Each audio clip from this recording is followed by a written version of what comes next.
Job's not finished. Job finished? I don't think so. All right, guys, what's going on? Welcome back to Chris's Sports Corner.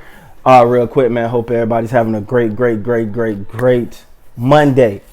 Y'all already know, man. It's Motivation Monday, but today is a different kind of Motivation Monday for me, and I know for a lot of NBA fans, a lot of people in the world in general. It's Kobe Bryant's birthday. I'm always talking about motivation, going hard. This guy was the epitome of it, man. I just played you the clip of just a glimpse of, his thought process, his mindset. Not the job's not done till the job is done. For Kobe, he epitomized that hard work, man. We all talk about it. Oh man, I'm gonna go in and I'm gonna do this and I'm gonna do that and I'm gonna drop this, or I'm gonna work hard. Ladies and gentlemen, this man worked hard, man.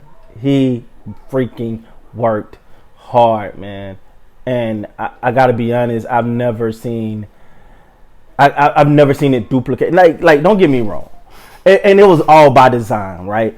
Like Kobe intentionally worked that hard because he wanted to be the greatest of all time. So did he outwork Mike? In my opinion, yes, but it was deliberate. He tried to, because he knew in order to get to that level. So if Mike would do 500, he would do 1,500 in shots. If Mike got up at 6, he got up at 5. It was intentional. So yes, this guy may go down as probably, if not one of the hardest workers ever, and that's something that every person we can relate to. It's something the average Joe can say, hey man, I know I can work. If I work extremely hard at this, I got a chance to be great.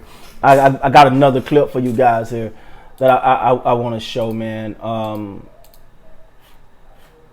It's another one of those clips where you just go, this guy was something different, man. Kobe was something different. And honestly, for me, it was something that I was able to not say replicate, because I don't think you could possibly replicate that, but just like a guideline. So I'm gonna play this other clip, and this is I'm quite sure you probably heard it, but it's just a reminder, man.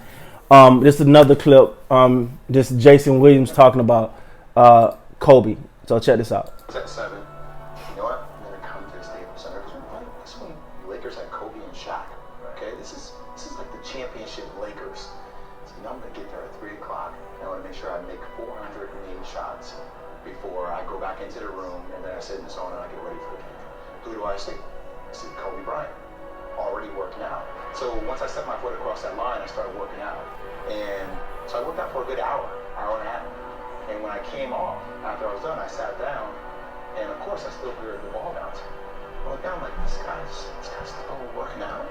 So he was working out, like, it looks like he was in a dead sweat when I got hurt, and he's still going. And it's not like his moves are nonchalant, lazy. He's doing like game moves, I sit there and I unlace my shoes and I'm like, let's see how long this goes. Let's get out there and watch. 25 minutes. And he got done. I said, okay, I think that's it enough. Go play, come back, get in the sauna, get ready for the game. That game, he drops 4 runs. Okay? And after the game is over, I'm like, I have to ask this guy. Like, I have to understand, like, why he works like that. So after the games, I'm like, hey, Kobe, like, why were you in the gym for so long? He's like, because I saw you come in.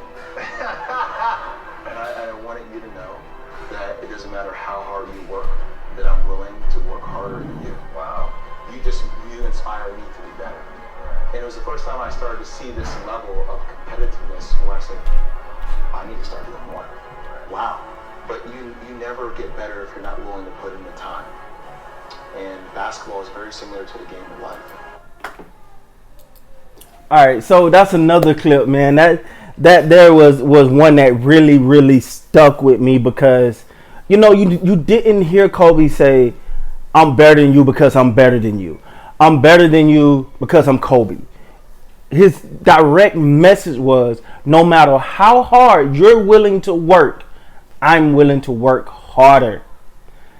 And the thing to me, and the reason why I felt like Kobe was, in my opinion, the most relatable superstar of all time, because it wasn't fictional.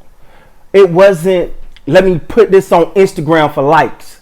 It wasn't for the mainstream. Like, these stories come out after his playing days, right?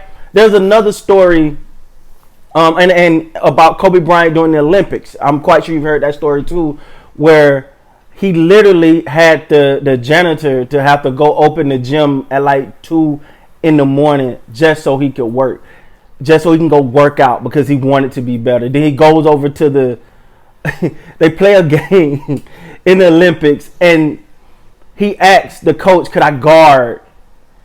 He wanted to guard a particular player. I don't want to single no one out here. He wanted to guard a particular player on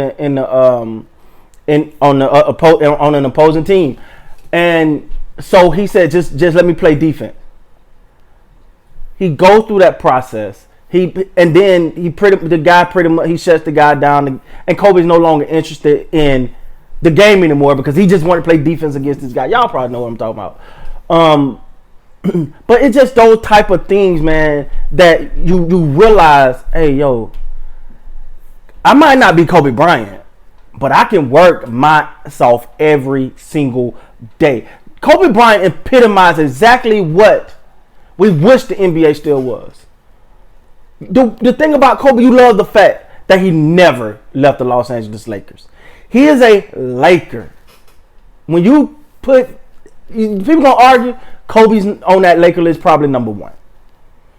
When you think about playing through injuries, I mean, we seen the man drag his Achilles to the freaking free throw line because it was important for him to make those last 2 free throws before he had to leave the court under his own power. Well, then Meta World Peace just came get him up at the end. But it was important for him to go out like that. That's what we're missing in the game today. And that's why when we hear people say, man, the game ain't the same. The game ain't the same. That's what they mean. It was a pure love and drive and desire to be the greatest ever. That's what we're missing. There was no damn Instagram. There was no Twitter. There was no Facebook to get no likes. This man was up working when there was no reason to. Not no reason to, but there was nobody to like it. It wasn't a post. It wasn't on Instagram. It was for the sheer will and the want to be the best ever. That is why we miss those days. That's what Kobe Bryant gave us. Kobe, happy birthday. We miss you to pieces, my man. We wish you was still down here.